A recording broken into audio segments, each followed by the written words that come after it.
Baik, kita mulai. Selamat pagi. Assalamualaikum warahmatullahi wabarakatuh. Waalaikumsalam warahmatullahi wabarakatuh. Salam sejahtera, salam sehat selalu ya. Alhamdulillah kita pagi ini dapat bertemu secara daring di mata kuliah, di praktikum mata kuliah pemulihan tanaman ya. Bagi mahasiswa yang bukan dari PBT, perkenalkan nama saya M. Syukur ya, dari Divisi Genetika dan Pemulihan Tanaman Departemen Agronomi dan Hortikultura. Di Zoom ada Pak Arya Widuraritonga dan Ibu Siti Marwiah yang nanti juga akan mengawal praktikum pemulihan tanaman ini. Tim keseluruhan adalah Prof. Suryono sebagai koordinator, kemudian Bu Desta Wirnas, Pak Willy Bayardiswarno, Pak Arya, dan Ibu Siti Marwiah. Jadi akan di tim-tim ini akan nanti mengasuh atau membimbing pada topik-topik tertentu ya di selama 14 kali pertemuan. Nah, kita pada awal ya semester ini merancang untuk praktikum mandiri ini, sebagian besar praktikum, maksud saya praktikum pemulihan tanaman ini sebagian besar adalah luring. Namun demikian nanti kita akan lihat perkembangan dan regulasi ya, yang akan disampaikan oleh pimpinan IPB terkait dengan perkuliahan dan praktikum melihat perkembangan Omikron pada hari-hari mendatang. Ya, Jabodetabek sudah PPKM level 3, ya, sehingga ada ketentuan-ketentuan untuk mengumpulkan massa dan juga bertemu banyak orang, itu ada ketentuannya. Ya, sehingga apakah nanti 28 orang, ya, 27 orang diperkenankan nanti boleh ada kegiatan di lapangan. Ya. Namun saya katakan tadi kita rancang terlebih dahulu ya. Pada aplikasinya bisa saja nanti dibagi menjadi beberapa bagian agar tidak banyak yang berkumpul misalnya seperti itu ya. Nanti kita lihat perkembangan berikutnya. Nah, pada praktikum ini terbagi menjadi dua, yaitu praktikum mandiri dan praktikum reguler mingguan. Ya, saya kira ini mirip-mirip dengan apa yang dilakukan pada beberapa mata kuliah lainnya.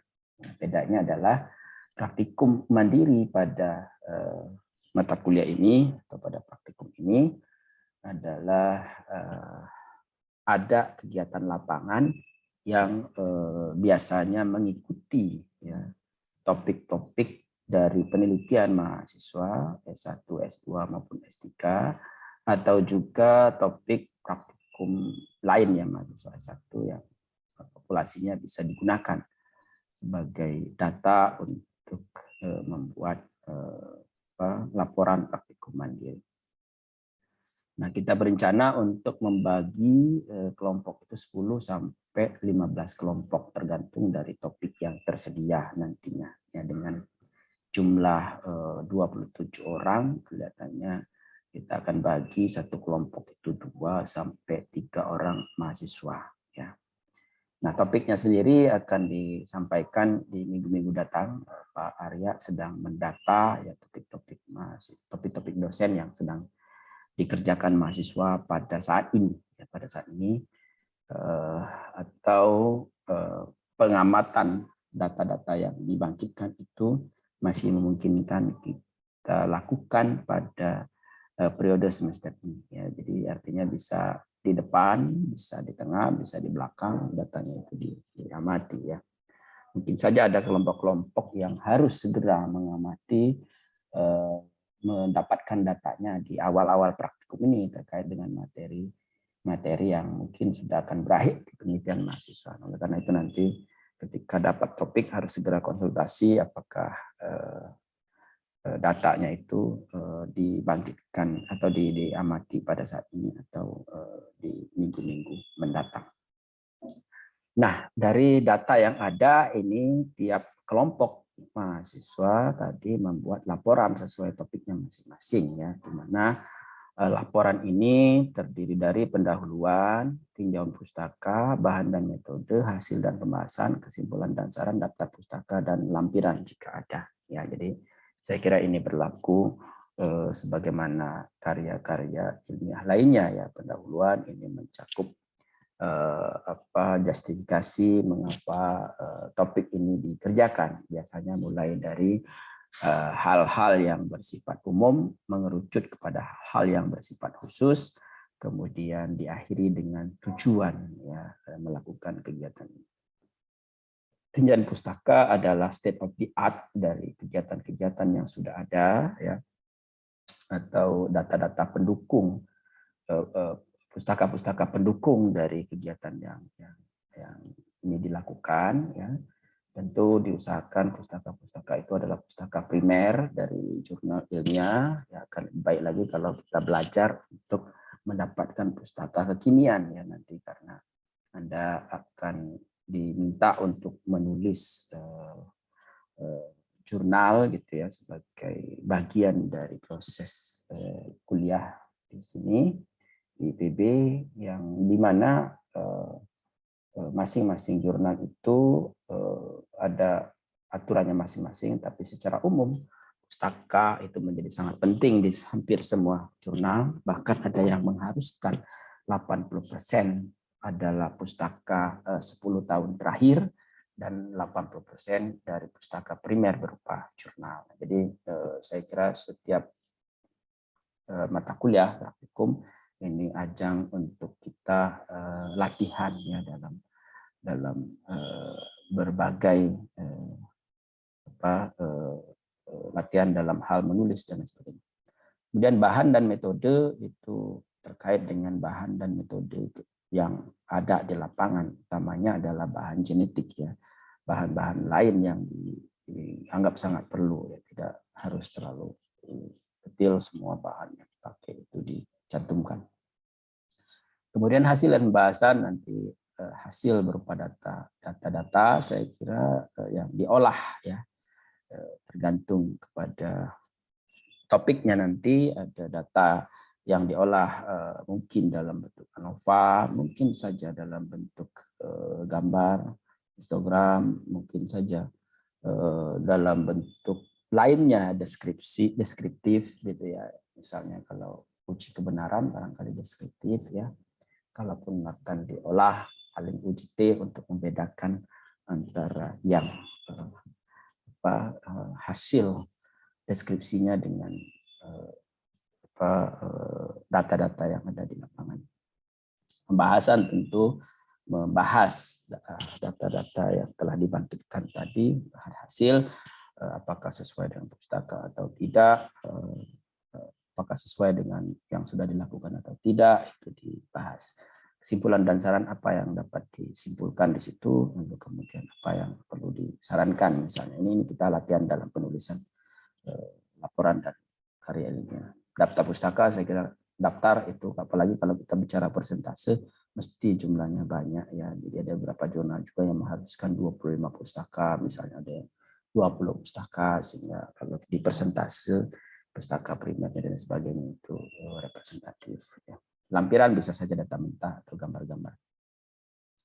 Nah, setelah nanti laporan dibuat, maka tiap kelompok ini mempresentasikan hasil praktikum sesuai dengan topik masing-masing pada 2 kali pertemuan di akhir ya.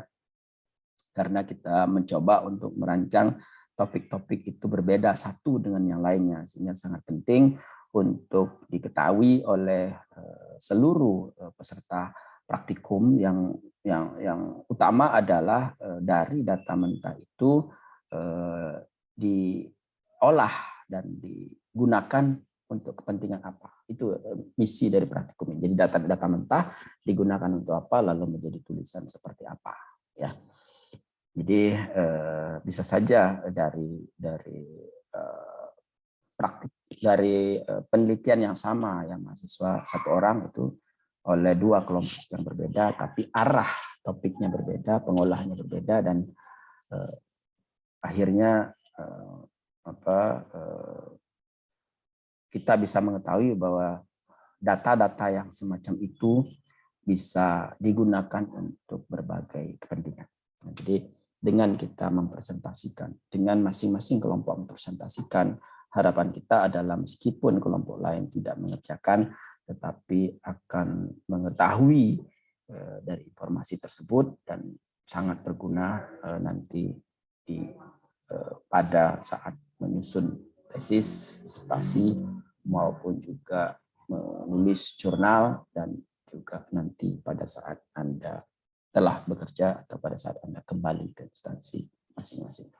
Nah, ini adalah praktik mandiri. Ya. Jadi sekali lagi ini dikerjakan oleh masing-masing kelompok, dan pada kesempatan ini barangkali apakah Pak Arya atau Bu Mawi nanti akan menyampaikan kelompok-kelompoknya atau nanti menunggu topik-topik yang ada. Ya.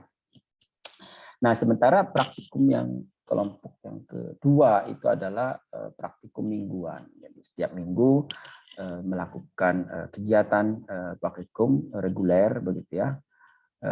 Dan kita merencanakan di kebun percobaan Leukopo atau juga nanti di Ciberem kalau ada ininya hal-hal yang bisa diamati di sini. Ya, jadi dalam penyusunan kegiatan ini memang tidak didasarkan kepada urutan-urutan kegiatan pemuliaan. Jadi urutan kegiatan pemuliaan bisa saja misalnya karakterisasi, kemudian persilangan buatan, kemudian seleksi, evaluasi, dan lain sebagainya. Nah, kegiatan yang dirancang ini oleh Pak Arya ini adalah berhubungan dengan kegiatan atau materi yang ada di lapangan saat ini. Karena kalau ditunggu nanti materinya habis atau hilang. Begitu. Sehingga yang di depan ini kelihatannya mulai minggu depan atau nanti kalau akan memanfaatkan waktu yang kemarin tidak minggu lalu yang libur, bisa saja misalnya kita cari jadwal kosong, terserah Pak Arya bagaimana baiknya. Maka ini yang pertama adalah uji keunggulan varietas tanaman hortikultura. Jadi uji keunggulan itu adalah untuk mempelajari apa keunggulan dari calon varietas yang akan dilepas atau didaftarkan untuk komersialisasi. Nah, dengan demikian maka penting untuk melihat ya data deskripsi, data-data yang ada dari calon varietas tersebut, lalu dibandingkan dengan varietas-varietas yang sudah dilepas, ya varietas-varietas yang sudah dilepas dan mempunyai keunggulan tertentu. Ada misalnya tanaman pangan mensyaratkan ya varietas pembanding itu adalah yang punya keunggulan yang bagus dan relatif stabil untuk setiap lokasi. Ya. Jadi kalau misalnya padi itu Ciherang misalnya menjadi varietas pembanding. Sementara kalau hortikultura itu karena komoditasnya banyak, ragamnya juga banyak, yang syarat utama adalah varietas tersebut sudah dilepas dan apa keunggulan dari varietas tersebut yang nantinya keunggulan itu akan dibandingkan dengan keunggulan calon varietas. Sehingga memilih varietas pembanding itu dikaitkan dengan kemungkinan keunggulan dari varietas yang akan dilepas. Sehingga di awal itu perlu deskripsi varietas pembanding yang nanti akan kita lihat keunggulan calon varietas kita itu akan melampaui varietas pembanding atau tidak. Nah, ini uji keunggulan varietas tanaman ini kita akan menggunakan populasi cabai di lapangan yang sekarang sedang dikerjakan oleh mahasiswa S1. Ada setidaknya ada 3 kelompok ya, 3 kelompok tipe tanaman di sana. Ada cabai besar gitu ya. Kemudian ada cabai rawit, ada cabai rawit anam, ada rawit putesen. Tergantung nanti Pak Arya akan mengambil bagian yang mana. Lalu kemudian yang berikutnya adalah uji kebenaran varietas. Nah, uji kebenaran varietas ini kalau dalam kegiatan pemuliaan itu adalah dilakukan oleh pihak ketiga. Ya.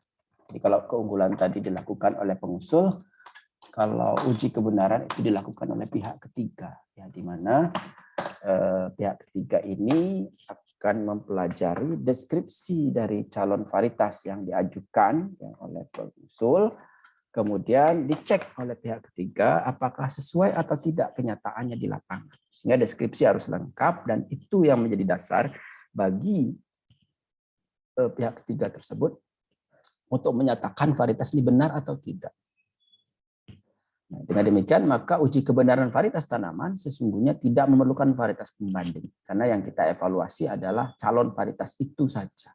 Ya, calon varietas itu saja. Apakah benar atau tidak sesuai dengan deskripsi? Tentu ada ketentuan-ketentuannya dalam pengujian itu. Apakah berulangan, berapa jumlah tanaman dan sebagainya, fase-fase pengamatannya dan seterusnya, sehingga penguji yaitu pihak ketiga nanti akan melihat ya dari deskripsi tersebut ya dan juga dibandingkan dengan kenyataan lapangan.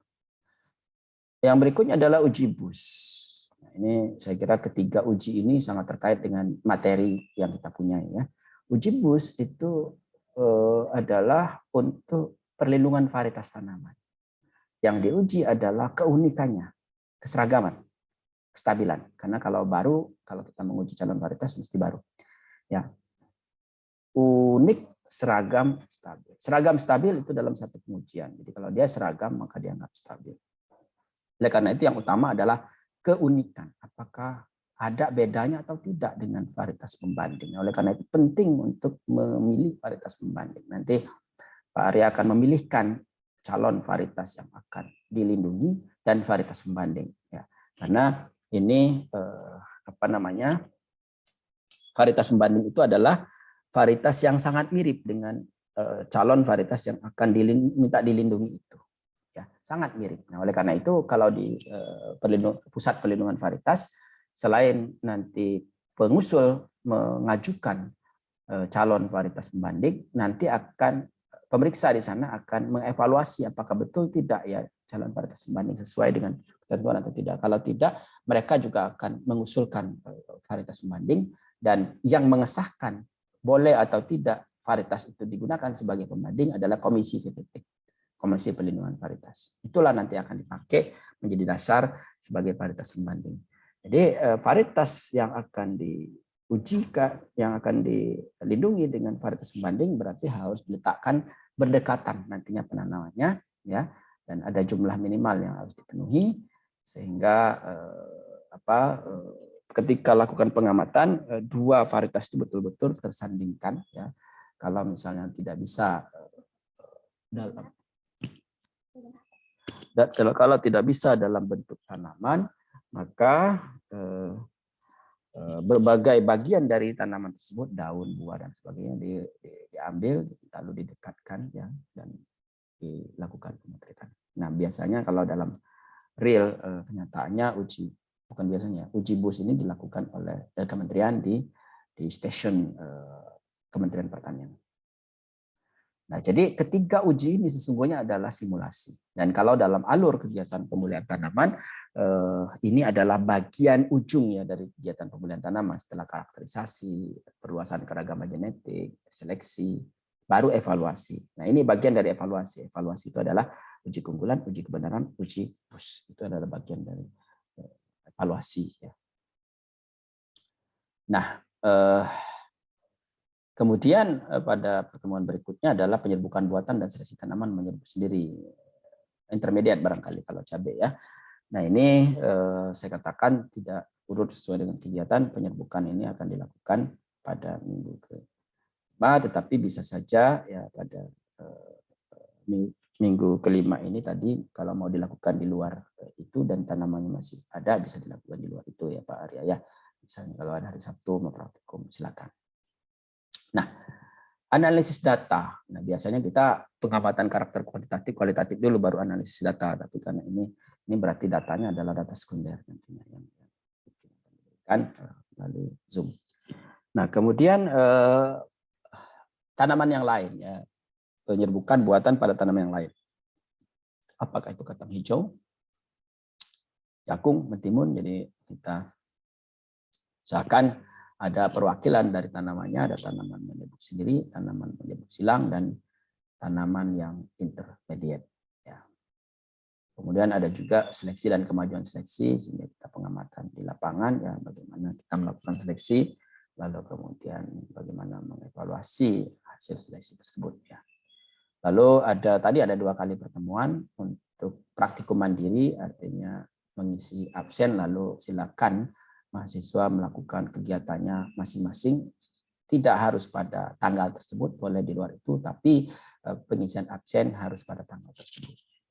Jadwal 2 jam atau 3 jam yang dialokasikan itu bisa digunakan di hari-hari yang lain. Kemudian yang berikutnya adalah presentasi. Di sini Pak Arya mengagendakan 3 kali pertemuan, karena kalau ada 12 kelompok ya 1 kali pertemuan 3 orang gitu ya, 3 kelompok atau 4 kelompok begitu, itu waktunya dalam 3 jam ya, bisa cukup ya. Kalau lebih dari itu barangkali waktunya sudah tidak tersedia. Nah, dengan catatan bahwa jadwal ini dapat berubah sesuai dengan ketersediaan materi praktikum ya tadi yang saya sampaikan. Bisa saja ini bergeser, dan oleh karena itu mohon WA itu harus dipantau terus begitu. Biasanya pemberitahuannya bisa sehari sebelumnya, malam atau pagi. Tergantung situasinya ya. Nah, untuk praktikum mingguan ini maka ada laporan juga yang akan diberikan di akhir semester. Jadi, tiap kelompok ini membuat laporan praktikum mingguan. Laporan praktikum tetap di kelompok yang tadi sudah dibuat. Jadi mereka 2 orang 3 orang itu membuat laporan kelompok praktikum mingguan. Mirip tadi saya kira ya. Jadi format laporan ini untuk bagian topik-topik ya dari masing-masing. Jadi misalnya kalau ada 6 topik, berarti masing-masing mempunyai ini ya. Pendahuluan, ada bahan metode, hasil pembahasan, kesimpulan, saran, daftar pusaka, dan lampiran data mentah. Nah, buku pegangan kita adalah teknik pemulihan tanaman ini, edisi revisi 2015 ya. Saya kira mudah-mudahan Anda sudah punya ya. Kalau tidak silakan pinjam kelasnya atau dipesan. Saya kira itu pengantar singkat ya dari saya, mungkin Pak Arya atau Ibu Siti Maruyah, atau kalau ada dosen lain yang hadir pada kesempatan ini barangkali bisa menambahkan. Ya, ada Bu Desta. Assalamualaikum Bu Desta, terima kasih telah hadir. Kemudian siapa lagi? Bu Desta, Pak Arya, Ibu Siti Maruyah. Silakan kalau ada tambahan, Pak Arya. Baik, terima kasih banyak Prof. Syukur atas kesempatannya. Mohon izin Bu Mawi dan Bu Desta dan Bapak Ibu semua. Jadi seperti yang disampaikan Prof. Syukur tadi, paling lambat insya Allah minggu depan kita akan segera sampaikan topik praktikum mandirinya agar Bapak Ibu bisa langsung misalkan mengamati tanamannya, kemudian entry data, kemudian mengolah dan menganalisis dan membuat laporannya. Jadi semoga minggu depan kita akan sudah sampaikan. Yang kedua, dan ini juga sama Bapak Ibu, jadi kita ini praktikumnya sangat tergantung materi yang di lahan. Nah, seperti saat ini Bapak Ibu, saat ini sebenarnya sudah siap, sedang bagus-bagusnya untuk kalau kita minggu ini persilangan jagung. Kalau Bapak Ibu mau misalkan mengganti praktikum minggu yang kemarin, kan kita ada libur ya Bapak Ibu ya. Nah, kalau misalkan ingin diganti minggu ini begitu, nanti kita bisa diskusikan begitu, karena jagung sedang bagus-bagusnya bunganya. Karena kalau jagung itu Bapak Ibu biasanya 2 minggu itu akan habis biasanya begitu. Kalau tidak di stagger tanamnya begitu ya, dia akan habis. Bunga jantannya yang terutama yang susah. Kalau bunga betina itu bisa kita simak, tapi bunga jantannya yang biasanya akan segera habis begitu. Dan mungkin juga bisa dibarengi dengan persilangan cabai Bapak Ibu. Kalau misalkan Bapak Ibu ada waktu luang minggu ini, walaupun nanti juga bisa di tempatnya Pak Syukur begitu di Ciberem, nanti bisa melanjutkan lagi. Mungkin dari saya kalau Bapak Ibu misalkan entah hari Sabtu, hari Jumat, mana saja begitu. Kalau jagung kan siang ya, jam 10-an gitu kan kita bisa praktikum ya, bungawi habis setelah S1 begitu misalkan. Jadi kita tidak perlu mengganti pertemuan yang hari Selasa kemarin begitu Bapak Ibu. Maka saja nanti kalau ada perwakilan apakah didiskusikan di angkatan Bapak Ibu apakah juga apa tidak gitu. Tapi nanti akan kita siapkan untuk persilangan jagung dan sebenarnya sampingnya itu cabai. Jadi cabainya juga sedang banyak bunganya begitu Pak Syukur, yang kemarin tematik nah itu sedang banyak bunganya. Nah, sampingnya jagung. Jadi kalau bisa pagi cabai, nah siangnya langsung jagung begitu kan, dia langsung dapat bisa seperti itu begitu Bapak Ibu. Itu saja mungkin Prof. Syukur tambahannya. Terima kasih. Assalamualaikum warahmatullahi wabarakatuh. Waalaikumsalam warahmatullahi wabarakatuh. Terima kasih Pak Arya ya, jadi menyampaikan tentang agenda-agenda yang mungkin nanti bisa kita rencanakan dalam waktu dekat selain daripada yang reguler hari ini, yang juga terkait dengan materi yang kalau misalnya tidak kita kejar dalam minggu ini bunganya akan habis ya, seperti jagung tadi ya. Kalau cabai bunganya memang masih banyak, tapi memang terkait juga dengan keberhasilan persilangan, fase-fase bunga yang memang ideal untuk persilangan. Meskipun cabai misalnya bunganya banyak dan juga periode berbunganya panjang yang sepanjang waktu, tapi ada periode tertentu yang persentase keberhasilan persilangannya akan sangat tinggi begitu. Bu Desta barangkali ingin menyapa ini adik-adik teman-teman atau ada tambahan lain? Ya, silakan Bu Desta. Terima kasih Pak Syukur, Pak Arya, Bu Marwiyah juga. Assalamualaikum warahmatullahi wabarakatuh. Waalaikumsalam. Mohon maaf tadi agak terlambat join ya. Jadi tadi sudah banyak dijelaskan oleh Pak Syukur dan Pak Arya juga tentang pelaksanaan praktikum. Pak, kita semua berharap yang mudah-mudahan semester ini kita bisa praktikum offline atau onsite di lapang gitu, sehingga persilangan itu kita benar-benar melakukan persilangan secara secara nyata gitu, tidak di dunia maya atau tidak juga di metaverse istilahnya sekarang ya, secara virtual gitu. Metaverse, istilahnya sekarang lebih maya lagi daripada dunia maya gitu. Ya mudah-mudahan seperti itu. Jadi mungkin tambahan saja Pak Syukur bahwa untuk bahan praktikum mungkin juga bisa menggunakan sorghum ya sebagai persilangan, atau untuk tugas mandiri yang nanti rencananya bulan Februari ini mau ditanam, kira-kira 2 bulan lagi itu sudah bisa persilangan atau pengamatan. Nah, ada 3 populasi yang ditanam di Cikarawang, itu F2 serta beberapa varietas nasional yang ditanam dengan rancangan acak kelompok lengkap teracak gitu. Nah, populasi ini merupakan populasi yang degenerate dari salah satu tetuanya, itu adalah tetua yang diduga memiliki rasa pulut gitu atau amilosanya agak rendah. Nah, itu 3 populasi. Kemudian ada 1 populasi lagi di Leuwikopo. Nah, ini mungkin kalau yang 3 di Cikarawang itu bimbingan saya, 1 lagi yang di Leuwikopo bimbingannya Buning. Nah, mungkin nanti itu bisa dimanfaatkan sebagai bahan untuk tugas mandiri Pak Syukur. Dan kalau ada yang tertarik lagi, bisa juga dimanfaatkan untuk pengamatan kadar amilosa gitu. Jadi kami ingin juga menduga kadar amilosa dari populasi F2 ini menggunakan pewarnaan. Jadi pewarnaan dengan iodin. Nah, itu caranya tidak terlalu sulit ya. Mungkin bisa dilakukan namanya tugas mandiri, tentu di luar jam praktikum gitu, jadi bisa dilakukan. Saya kira kalau memungkinkan, dan itu juga menarik bagi kita menganalisis pola pewarisan kadar amilosa itu yang dilihat dari warna hasil perwarnaan dari staining itu gitu, menggunakan iodin itu. Jadi kita bisa bahas secara atau seperti karakter kualitatif. Jadi kalau nanti di lapang secara kuantitatif Jadi mungkin analisis ragam sampai heritabilitas, kemajuan seleksi dan seterusnya. Nah, kalau untuk pewarnaan itu bisa berdasarkan karakter kualitatif. Jadi itu mungkin Pak Syukur, kalau ada yang tertarik silahkan menghubungi saya atau Bu Mami atau juga Bu Ning barangkali. Ya, terima kasih. Baik, terima kasih Bu Desta ya, telah menyampaikan tentang berbagai topik yang berhubungan dengan mata kuliah ini ya, apakah nanti tugas mandiri atau topik lain yang Anda tertarik silakan ya. Nah, Pak Arya mohon nanti di-record ya materi-materi yang ada di Bu Desta, juga termasuk materi yang mahasiswa kita yang 3 orang itu cabe akan topik yang mana saja yang bisa relevan gitu yang berhubungan dengan 3 populasi tersebut ya. Simulasi uji PUS, uji kebenaran, uji keunggulan saya kira bisa masuk juga. Ada juga populasi F3 ya, itu bisa menghitung heritabilitas ya untuk populasi-populasi F3 ya. Kemudian yang singa perbangsa Pak? Nah, yang singa perbangsa itu sekarang sedang menanam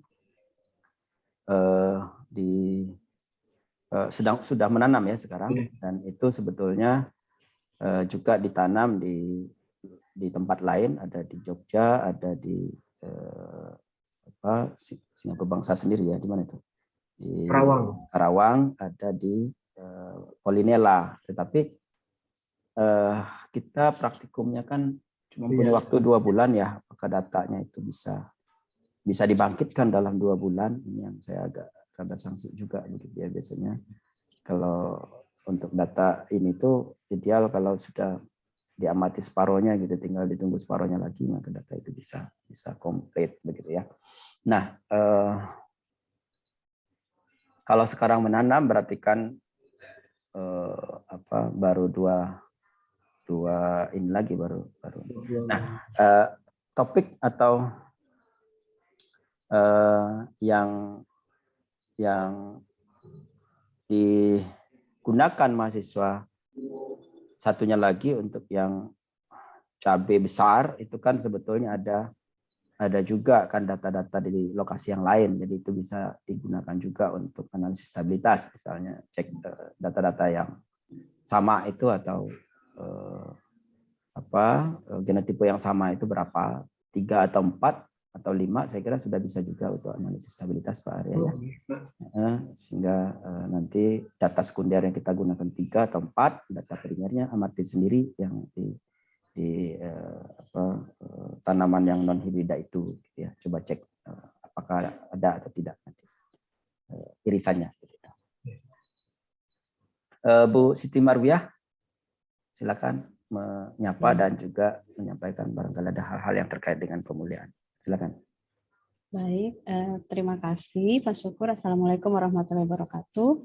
Selamat pagi Pak Syukur, Bu Desta, Pak Arya. Lengkap ya Bapak, kecuali Pak Willy ya. Dan mohon doanya, tadi saya dapat kabar dari Pak Willy, ternyata beliau dan istrinya dan 2 anak beliau itu positif begitu. Jadi sekarang sedang memulai untuk isolasi di rumah. Mudah-mudahan bisa di rumah saja begitu. Dan ya, dan ini juga peringatan keras bagi kita semua gitu untuk kembali tidak teledor, tidak mengendorkan prokes begitu. Karena memang saya rasakan sendiri begitu ketika sudah ke lapangan seperti kemarin ikut tematik, tidak terasa begitu kan, berkerumun, bergerombol, kemudian gitu. buka masker gitu kan, bagaimana kita foto buka foto-foto selfie gitu ya, begitu kan. Nah itu ya sekarang mah itu ditunda dulu aja gitu ya, walaupun nanti kita pada saat kita nanti akan praktikum luring kita rencanakan begitu. Nah tetap untuk menjaga prokes dan tidak buka masker. Ya. Baik, begini terkait dengan topik mutakhir, nampaknya ini terlihat ada keragaman dari komoditi, ya Pak, ada tanaman menyerbup sendiri dan tanaman menyerbup silang. Kemudian juga tentu akan diusahakan sedemikian rupa supaya topiknya juga beragam dan memberikan pengalaman yang sangat baik bagi Bapak dan Ibu semua. salah satunya kemarin ada pesan Pak, ada pesan dari Bu Ning melihat pengalaman-pengalaman yang sudah berjalan begitu, yang kemarin-kemarin pelaksanaan perkuliahannya secara online itu, sehingga dalam praktikum topik mandiri ini sangat diharapkan supaya dalam pelaksanaan nanti menghandle topik praktikum itu, para mahasiswa bisa benar-benar terjun. Seperti misalnya tadi disampaikan oleh Bu Desta, ada populasi sorghum, populasi bersegregasi sorghum, populasi F2. Itu kan apa namanya, tidak ada sampelnya kan. Nah, diharapkan mahasiswa yang kebagian topik itu bisa berbesar hati untuk begitu ya, untuk dapat mencoba merasakan mengambil pengalaman dari pengamatan karakter untuk semua individu dalam populasi tersebut begitu. Sehingga ya itu tadi harapannya dengan melakukan sendiri itu punya pemahaman, punya pengalaman dan punya pemahaman bagaimana menghandle populasi bersegregasi, ya nanti harapannya dapat membantu merancang penelitian terkait, dan juga bisa mengambil pengalaman dari informasi yang nanti disampaikan oleh rekan-rekan yang lain saat diskusi, begitu. Mohon tidak memandangnya sebagai, aduh itu kan pengamatan, saya juga udah pernah pengamatan dulu lagi S1, lagi S2, barangkali untuk yang S3. Gitu. Jangan dipandang seperti itu, tapi pandanglah seperti yang tadi saya sampaikan, gitu ya. Dan supaya dapat nilai plus, maka jangan hanya bekerja mengamati, gitu kan, tapi gali dari hal yang lebih dari sekedar hanya mengamati itu, begitu. Begitu barangkali, dan ya mari kita bekerja sama, kita ciptakan suasana yang nyaman, gitu ya, yang nyaman, dan selalu mengisinya dengan diskusi, karena ya apa namanya, metode pembelajaran sekarang kan lebih diarahkan untuk begitu ya, tidak hanya satu arah begitu. Demikian Pak Sukur, terima kasih. Baik, terima kasih Bu Siti Marwiyah. Beberapa arahan saya kira sangat baik ya untuk kita perhatikan dan kita ikuti ya Bapak Ibu sekalian ya. Yang pertama tentu prokes ya tadi. Nanti kalau kita akan luring, jangan terlalu banyak yang bergerombol atau jangan bergerombol. Kemudian prokes dalam hal masker. Ya, jangan lengah, dan saat ini kalau mau foto-foto bersama jangan buka masker dulu gitu ya. Nah, kalau perlu masker 2 lapis gitu, sesuai dengan anjuran. Masker dalam itu adalah masker medis, masker luar itu adalah kain ya. Kenapa? Karena pertama jangan sampai kita tertular. Yang kedua, kalau ada satu yang positif di sini praktikum ini, maka praktikum mendatang pasti akan di off-kan dulu untuk yang luring gitu ya, untuk berapa saat. Ini akan menyebabkan banyak hal yang mengalami kerugian gitu ya. Sehingga prokes itu betul-betul harus diikuti dengan sebaik-baiknya. Yang kedua, tentu rancangan praktikum mandiri kita ini adalah Anda mendapatkan manfaat yang sebesar-besarnya. Tadi sudah disampaikan oleh Bu Pawi bahwa pengalaman di lapangan gitu ya, dalam hal pengamatan data dan lain sebagainya itu sangat penting ya, Anda explore ya. Walaupun bisa saja ada beberapa hal ya Bapak Ibu tidak melakukan langsung misalnya dalam kegiatan budidaya dan lain sebagainya, tapi tetap harus diskusi sama yang mengerjakan misalnya ya, di lapangan itu kan. Kalau cabai ada pegawai kebun di sana, apa yang pemupukan dan lain sebagainya itu harus diketahui. Lalu kemudian data-data yang dibangkitkan itu usahakan semua ikut terlibat ya dalam pembangkitan data, karena ini adalah kesempatan, dan setiap periode praktikum itu kemungkinan tidak sama, dan saya yakin memang tidak sama ya, karena ini menanamnya kan beda-beda ya, meskipun topiknya kelihatannya sama, tanamannya berbeda, periode tanamnya berbeda, walaupun tanamannya sama, varietasnya berbeda, genotipenya berbeda, dan itu pasti akan berbeda begitu. Jadi meskipun Bapak punya pengalaman dalam komunitas itu, topik yang diberikan ini pasti akan berbeda dengan apa yang pernah diikuti atau apa yang pernah dikerjakan sebelumnya. Jadi praktikum mandiri itu bersifat unik, setiap tahun itu berbeda-beda. Jadi diusahakan dapat manfaat semaksimal mungkin ya. Meskipun misalnya simulasi uji boost dilakukan setiap praktikum pemulihan tanaman, tapi tempatnya bisa berbeda ya. 2 tahun yang lalu sebelum pandemi itu kita melakukannya di greenhouse misalnya ya, di tanaman hias gitu ya, cabai hias. Nah, sekarang misalnya di lapangan untuk cabai rawit atau cabai besar ya. Dan itu saya kira berbeda. Nah, ada juga pengamatan-pengamatan yang betul-betul memerlukan keterampilan dari masing-masing kita, meskipun kelihatannya sepele ya. Evaluasi uji boost itu kan kelihatannya sepele, melihat saja karakter ini berbeda atau tidak. Tapi untuk sampai kita tahu bahwa karakter itu berbeda, itu sangat-sangat penting ya. Misalnya arah pengamatannya, kemudian bagian mana yang diamati, kemudian bagaimana pengamatan yang pas gitu ya. Dan kalau kita lakukan simulasi uji boost itu, kita berhadapan dengan pihak lain, bukan pihak lain ya, kita berhadapan dengan komisi nantinya ya. Anggap saja Anda misalnya sebagai pemeriksa PPT itu berhadapan dengan komisi PPT. Sekarang komisi PPT ada 9 ya. 9 orang, ketuanya sekarang Pak Sobir, SK-nya baru saya terima kemarin. Ketuanya Pak Sobir itu berhadapan dengan komisi untuk menyampaikan apakah ada beda atau tidak antara yang diuji dengan yang dibandingkan. Nah, sementara komisi tidak ke lapangan, komisi itu betul-betul didasarkan kepada data yang diberikan oleh pemeriksa. Sehingga komisi itu mengeksplor lebih lanjut.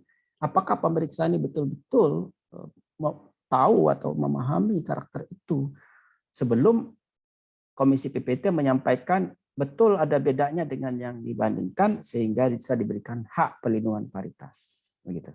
Nah, jadi pemeriksa itu betul-betul paham ya, ketika dia mengatakan bahwa karakter A itu berbeda. Jadi Bapak Ibu sekalian, varietas itu bisa dilindungi kalau dia punya keunikan. Keunikan itu adalah satu karakter saja berbeda dengan pembanding, itu dikatakan unik. Nah, untuk mendapatkan satu karakter yang berbeda yang nyatakan unik itu tidak mudah ternyata. Saya sebagai anggota komisi PPT, beberapa itu ditolak pengujian busnya karena tidak beda atau berbeda tapi skornya tidak sesuai. Untuk karakter kualitatif kalau memang beda bisa kita katakan beda, tapi karakter kuantitatif tidak bisa beda hanya satu skor, 1, 2, 3 misalnya 1 dengan 2 atau 3 dengan 4 itu berbeda, tidak bisa. Untuk karakter kuantitatif harus beda 2 skor, 3 dengan 5. Jadi kalau misalnya tingginya agak tinggi dengan pendek dengan sedang, itu dianggap berbeda. Tapi kan pendek dengan sedang itu ada angka antara di situ. Nah, skornya biasanya pendek itu 3, sedang itu 5. Nah, kalau misalnya pendek itu angkanya 10, sedang itu angkanya 5, terkadang ada angkanya 12. Kita anggap itu di antara keduanya. Skornya 4 misalnya. Maka skor 4 itu walaupun beda dengan 3 dianggap tidak berbeda. Nah, jadi hal semacam itu membutuhkan pemeriksa itu bertahun-tahun, mereka puluhan kali barangkali menghadapi atau mengamati karakter-karakter atau mengamati tanaman-tanaman tersebut sehingga mereka mempunyai kemampuan itu. Nah, jadi kalau Anda nanti tidak memanfaatkan dengan baik di lapangan, hanya mengandalkan data dari teman saja, ini akan rugi ya Anda dalam praktikum ini. Ya, karena kesempatan bisa saja di kesempatan lain Anda tidak pernah lagi itu menghadapi situasi yang semacam ini. Saya kira itu ya. Ada lagi tambahan yang lain, Pak Arya? Mungkin saya sedikit, Pak Syukur. Ini untuk Bapak Ibu semua, mohon yang terkait tawaran kami, misalkan Bapak Ibu kita akan praktikum hari Jumat atau hari Sabtu begitu, kami diinformasikan hari Kamisnya ya Bapak Ibu ya. Agar apa? Agar kami siapkan bahan-bahan dan alat-alat. Karena jagung mungkin kalau Bapak Ibu hari Jumat akan praktikum, Kamis itu akan kami sungkup untuk ketua jantannya, sehingga Bapak Ibu datang langsung bisa latihan persilangan begitu kan, sambil segala macam. Jadi mohon nanti Bapak Ibu diskusikan ya Bu Mawi, nggak apa-apa Bu Mawi ya, mungkin nih kalau hari Jumat atau Sabtu Pak Super Bu Desta mohon izin begitu, agar mungkin khawatir nanti kalau tunda ternyata tiba-tiba di online kan lagi begitu, nggak dapat begitu Bapak Ibu taktiknya begitu. Jadi mumpung masih bisa kelahan begitu, kita coba maksimalkan. Tapi sekali lagi ini tergantung Bapak Ibu, silakan didiskusikan. Jadi untuk jagung sendiri sih minggu ini bagusnya. Kalau minggu depan mungkin akan ikut praktikum das pemungutan ya Bu Mawi ya, mungkin begitu. Kalau terlewat dari minggu ini, jagung akan ikut di praktikum das pemungutan, mungkin nanti Bapak Ibu kesempatannya itu setelah UTS begitu. Tapi kalau mau coba minggu ini, itu sudah siap. Jadi silakan didiskusikan hari Kamis, sehingga Kamis siang Bapak Ibu, sehingga kami siap-siap untuk persilangan di hari Jumat misalkan atau hari Sabtunya. Semoga itu saja mungkin Prof. Ya, baik, makasih Pak Arya dan Bu Desta, Bu Siti Maria. Dengan demikian saya kira kita cukupkan ya pengantar praktikum pada hari ini. Ya, pantau terus WA Group, dan kalau ada informasi-informasi yang penting silakan disampaikan melalui WA Group agar ditindaklanjuti oleh dosen praktikum. Ya, kita cukupkan sampai di sini, dan tetap jaga kesehatan, begitu ya. Prokes diterapkan dimanapun kita berada. Terima kasih. Assalamualaikum warahmatullahi wabarakatuh. Waalaikumsalam. Waalaikumsalam. Terima kasih. Terima kasih Bapak Ibu. Saya akan end meeting.